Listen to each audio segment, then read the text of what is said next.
नमस्कार साथियों, स्वागत है आपका हमारे YouTube चैनल में। आप छत्तीसगढ़ की किस जगह से हमारे समाचार सुन रहे हैं, कृपया कमेंट बॉक्स में लिखकर हमें जरूर बताएं। रायपुर से प्रस्तुत हैं छत्तीसगढ़ के प्रादेशिक समाचार। समाचारों के साथ मैं रजनी शुक्ला। पहले मुख्य समाचार। देश भर में कल 74वां गणतंत्र दिवस मनाया गया। नई दिल्ली में कर्तव्य पथ पर भव्य परेड में देश की सैन्य क्षमता और सांस्कृतिक विविधता का शानदार प्रदर्शन किया गया। छत्तीसगढ़ में राज्यपाल ने रायपुर में आयोजित मुख्य समारोह में ध्वजारोहण किया। मुख्यमंत्री ने जगदलपुर में फहराया तिरंगा। उन्होंने आगामी वित्तीय वर्ष से बेरोजगारों को हर महीने बेरोजगारी भत्ता दिए जाने की घोषणा की।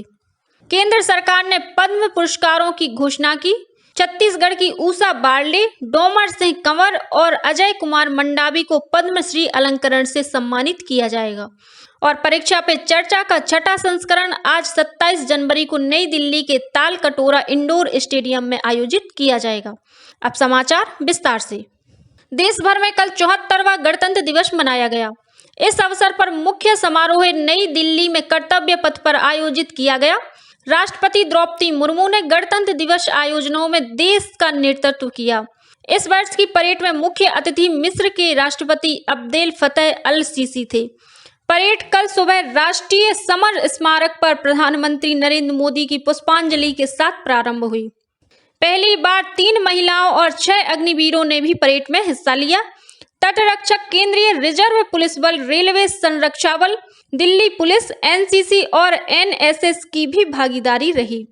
पहली बार सीमा सुरक्षा बल की महिला ऊंट सवारों ने परेड में सहभागिता की। प्रधानमंत्री ने गणतंत्र दिवस पर देशवासियों को शुभकामनाएं दी। अपने ट्वीट संदेश में उन्होंने कहा कि इस बार का गणतंत्र दिवस इस अर्थ में विशेष है कि यह आयोजन आजादी के अमृत महोत्सव के दौरान हो रहा है। छत्तीसगढ़ में भी 74वां गणतंत्र दिवस देशभक्ति और उल्लास के माहौल में मनाया गया। राज्यपाल अनुसुईया उइके ने कल राजधानी रायपुर के पुलिस परेड ग्राउंड में आयोजित मुख्य समारोह में ध्वजारोहण किया और परेड की सलामी ली। इस मौके पर राज्यपाल को गार्ड ऑफ ऑनर दिया गया। समारोह में लयबद्ध और आकर्षक परेड का आयोजन किया गया। विभिन्न विभागों द्वारा छत्तीसगढ़ के विकास को दर्शाते आकर्षक झांकियां भी प्रदर्शित की गईं। स्कूली विद्यार्थियों ने देशभक्ति तथा छत्तीसगढ़ी गानों पर सामूहिक नृत्य प्रस्तुत किया। इस अवसर पर राज्यपाल ने कहा कि गणतंत्र की मजबूती ही जन जन की सफलता है। यह दिन देश में अपना संविधान लागू करने, इस संविधान के अनुसार देश का संचालन करने और आम जनता को विधि सम्मत शक्तियां तथा अधिकार संपन्न बनाने का दिन है। उन्होंने कहा कि प्रदेश में माओवादी गतिविधियां नियंत्रित हुई हैं और माओवादी गतिविधियां छोड़कर सामाजिक जीवन में लौटने लगे हैं। राज्यपाल ने समारोह के दौरान राज्य वीरता पुरस्कार के लिए चयनित बच्चों, केंद्रीय और राज्य बलों की उत्कृष्ट परेड की टुकड़ी और सांस्कृतिक कार्यक्रमों तथा श्रेष्ठ विभागीय झांकियों को सम्मानित किया। समारोह में राज्यपाल ने उत्कृष्ट कार्य करने वाले पुलिस अधिकारियों और जवानों को भी सम्मानित किया। वहीं मुख्यमंत्री भूपेश बघेल ने जगदलपुर के लालबाग मैदान में आयोजित गणतंत्र दिवस समारोह में ध्वजारोहण किया। इस अवसर पर मुख्यमंत्री ने अनेक महत्वपूर्ण घोषणाएं की। उन्होंने कहा कि अगले वित्तीय वर्ष से बेरोजगारों को हर महीने बेरोजगारी भत्ता दिया जाएगा।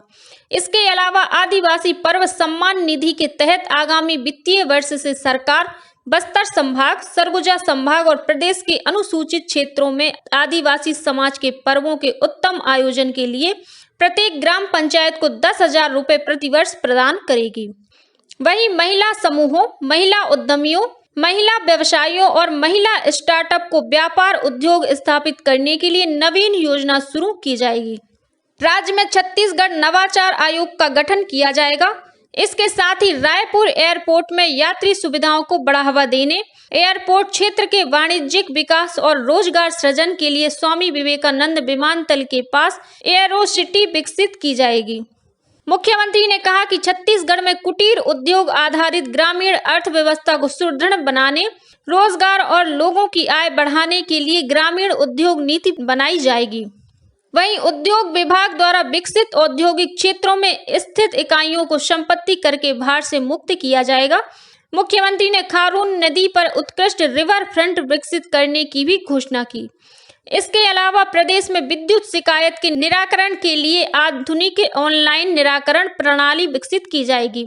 मुख्यमंत्री ने निर्माण श्रमिकों के लिए मुख्यमंत्री निर्माण श्रमिक आवास सहायता योजना शुरू करने की घोषणा की।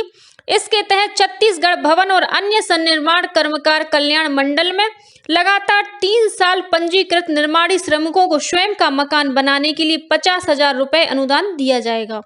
मुख्यमंत्री की एक अन्य घोषणा के अनुसार राज्य में प्रतिवर्ष राष्ट्रीय रामायण मानस महोत्सव का आयोजन होगा। वहीं चंदखुरी में प्रतिवर्ष मां कौशल्या महोत्सव आयोजित किया जाएगा। इसी तरह छत्तीसगढ़ विधानसभा अध्यक्ष डॉक्टर चरणदास महंत ने शक्ति और विधानसभा उपाध्यक्ष संतराम नेताम ने कोंडागांव में तिरंगा फहराया। वहीं गृह मंत्री ताम्रध्वज साहू ने महासमुंद, कृषि मंत्री रविंद्र चौबे ने दुर्ग, वन मंत्री मोहम्मद अकबर ने कबीरधाम, स्कूल शिक्षा मंत्री डॉक्टर प्रेम साय सिंह टेकाम ने सूरजपुर, उद्योग मंत्री कवासी लखमा ने सुकमा और खाद्य मंत्री अमरजीत भगत ने राजनांदगांव जिले में ध्वजारोहण किया। इसके अलावा राजस्व मंत्री जय सिंह अग्रवाल ने बैकुंठपुर, नगरीय प्रशासन मंत्री डॉक्टर शिव कुमार डहरिया ने गरियाबंद, महिला और बाल विकास मंत्री अनिला भेड़िया ने बालोद, उच्च शिक्षा मंत्री उमेश पटेल ने रायगढ़ और लोक स्वास्थ्य यांत्रिकी मंत्री गुरु रुद्र कुमार ने मुंगेली में राष्ट्रीय ध्वज फहराया। अन्य जिला मुख्यालयों में संसदीय सचिवों ने ध्वजारोहण किया। इधर भाजपा प्रदेश कार्यालय कुशाभाऊ ठाकरे परिसर में प्रदेश अध्यक्ष अरुण साव ने राष्ट्र ध्वज फहराया। वहीं भाजपा के राष्ट्रीय उपाध्यक्ष और पूर्व मुख्यमंत्री डॉक्टर रमन सिंह ने भाजपा के राष्ट्रीय कार्यालय में तिरंगा फहराया। यह पहली बार है जब छत्तीसगढ़ के किसी नेता ने दिल्ली स्थित राष्ट्रीय कार्यालय में तिरंगा ध्वज फहराकर गणतंत्र दिवस मनाया। उधर राज्य के कांग्रेस मुख्यालय राजीव भवन में प्रदेश कांग्रेस अध्यक्ष मोहन मरकाम ने झंडा फहराया। गणतंत्र दिवस पर कल प्रदेश के विभिन्न शासकीय और गैर शासकीय संस्थाओं, कार्यालयों के अलावा सार्वजनिक स्थलों पर भी ध्वजारोहण किया गया।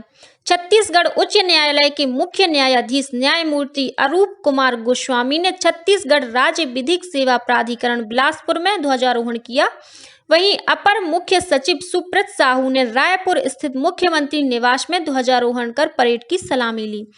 दक्षिण पूर्व मध्य रेलवे के मुख्यालय सहित सभी मंडलों पर गणतंत्र दिवस मनाया गया। राज्य सूचना आयुक्त मनोज त्रिवेदी ने नवा रायपुर स्थित राज्य सूचना आयोग कार्यालय परिसर में ध्वजारोहण किया। उधर दुर्ग जिले में एनसीसी कैडेटों द्वारा गणतंत्र दिवस के उपलक्ष्य में 21 से 25 जनवरी तक स्वच्छता अभियान का आयोजन किया गया। केंद्र सरकार ने गणतंत्र दिवस की पूर्व संध्या पर पद्म पुरस्कारों की घोषणा की। 106 पद्म पुरस्कारों में 6 पद्म विभूषण, 9 पद्म भूषण और 91 पद्मश्री पुरस्कार हैं। पुरस्कार पाने वालों में 19 महिलाएं हैं। ओआरएस के जनक दिलीप महालनोबिस को बाल चिकित्सा के क्षेत्र में मरणोपरांत पद्म विभूषण से सम्मानित किया गया। समझा जाता है कि ओआरएस ने विश्व स्तर पर 5 करोड़ से अधिक लोगों की जान बचाई है। समाजवादी पार्टी के पूर्व अध्यक्ष मुलायम सिंह यादव को सार्वजनिक कार्यों के लिए मरणोपरांत पद्म भूषण दिया जाएगा। प्रसिद्ध तबला वादक जाकिर हुसैन को भी पद्म विभूषण से सम्मानित किया जाएगा। पद्म भूषण पुरस्कार प्राप्त करने वालों में कन्नड़ उपन्यासकार और पटकथा लेखक एसएल भाईरप्पा, उद्योगपति कुमार मंगलम बिरला और लेखक तथा समाजसेवी सुधा मूर्ति शामिल हैं। ये पुरस्कार अप्रैल महीने में राष्ट्रपति भवन में आयोजित समारोह में प्रदान किए जाते हैं। इस बार छत्तीसगढ़ की 3 विभूतियों को पद्मश्री अलंकरण से सम्मानित किया जाएगा। इनमें दुर्ग जिले की उषा बारले को पंडवानी गायन के क्षेत्र में, बालोद जिले के ग्राम लाटा बोड़ निवासी डोमर सिंह कंवर को नाचा कला के क्षेत्र में उल्लेखनीय योगदान के लिए और कांकेर जिले के अजय कुमार मंडावी को कलाकृतियों का बेजोड़ नमूना तैयार करने के लिए पद्मश्री सम्मान से नवाजा जाएगा। पंडवानी गायिका उषा बारले ने पद्मश्री सम्मान मिलने पर खुशी जाहिर की है। उन्होंने कहा है कि आज उनकी मेहनत सफल हो गई। वहीं नाचा कलाकार डोमर सिंह कंवर ने कहा कि उन्होंने इस कला के माध्यम से लोगों को जागरूक करने का कार्य किया है। अजय कुमार मंडावी ने कहा कि वे अपनी कला के माध्यम से सुधार का एक आंदोलन चला रहे हैं। राज्यपाल अनुसुईया उइके और मुख्यमंत्री भूपेश बघेल ने पद्मश्री पुरस्कार के लिए चयनित छत्तीसगढ़ की 3 विभूतियों को बधाई तथा शुभकामनाएं दी हैं। उन्होंने देश के प्रतिष्ठित पुरस्कार के लिए इनके चयन पर प्रसन्नता जाहिर करते हुए कहा कि इससे छत्तीसगढ़ के कला जगत सहित पूरा प्रदेश गौरवान्वित हुआ है। मुख्यमंत्री भूपेश बघेल ने गणतंत्र दिवस के अवसर पर कल जगदलपुर में इंडिया गेट की तर्ज पर विकसित की गई अमर वाटिका का लोकार्पण किया। इस मौके पर मुख्यमंत्री ने अमर शहीद जवानों को पुष्प चक्र अर्पित कर श्रद्धांजलि दी। साथ ही शहीदों के परिजनों को शॉल श्रीफल भेंट कर सम्मानित भी किया गया। गौरतलब है कि बस्तर की शांति, सुरक्षा और विकास के लिए अपने प्राणों की आहुति देने वाले पुलिस और सुरक्षा बल के जवानों और नागरिकों की याद में अमर वाटिका निर्मित की गई है। अमर वाटिका में करीब 60 फीट ऊंचा शहीद स्मारक बनाया गया है। शहीद स्मारक के पास एक काली ग्रेनाइट की दीवार में माओवादी मुठभेड़ में शहीद हुए जवानों के नाम लिखे गए हैं। परीक्षा पे चर्चा का 6ठा संस्करण आज 27 जनवरी को नई दिल्ली के तालकटोरा इंडोर स्टेडियम में आयोजित किया जाएगा। यह कार्यक्रम परीक्षाओं को तनाव मुक्त बनाने और परीक्षार्थियों की सहायता करने के तरीकों पर चर्चा करने के लिए आयोजित किया जा रहा है। इस कार्यक्रम को लेकर छत्तीसगढ़ में भी बच्चों में काफी उत्साह देखा जा रहा है।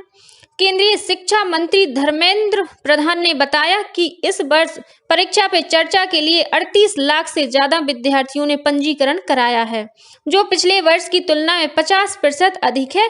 श्री प्रधान ने कहा कि इस वर्ष पंजीकृत विद्यार्थियों में से लगभग 16 लाख देश भर के राज्य बोर्ड के हैं।